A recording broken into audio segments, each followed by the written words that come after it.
สิ่งใหม่ๆพี่น้องรู้บอกเมื่อเขาพบในสิ่งใหม่ๆเขาบอกโบวิ่งเขาแบบโบวิโตเขาบอกโศกบอกเศร้าคนที่พบกับสิ่งใหม่ๆมันตื่นเต้นถ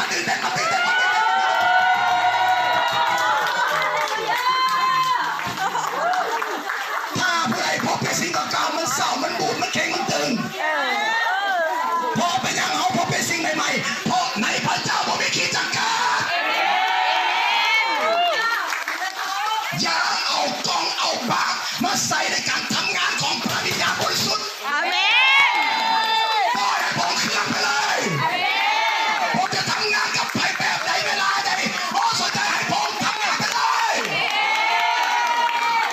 ถ้าผมจะทำงานกับเด็กน้อยกับผู้หญิงกับผู้เฒ่าปล่อยไปเลยให้พระคำพีพระพันธสัญญาเดินพระเจ้าใส่ตัวรอนะเฝ้านะพี่น้องเราเป็นมนุษย์ที่พระเจ้าจะมาใส่เอาบ่มันอยู่ที่ใจของเขาที่ผมเปิดออกนะเปิดออกข้าพเจ้าใส่ในจนเราโอ้ยจนบอกว่าขอพระเจ้าลูกขอผักพูดแหละโอ้ยพี่น้อง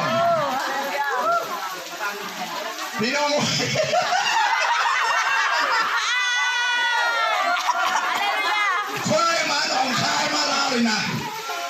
ไล่คนไล่กับแมสเซนเจอร์เขาเลยไม่เคยหยุดพี่น้องปังสิไปทางไหนมาทางนี้นะอาจารย์มาทางนี้มันคือมาเลยนะป๊าไปไม่ทันดังมากมายเลย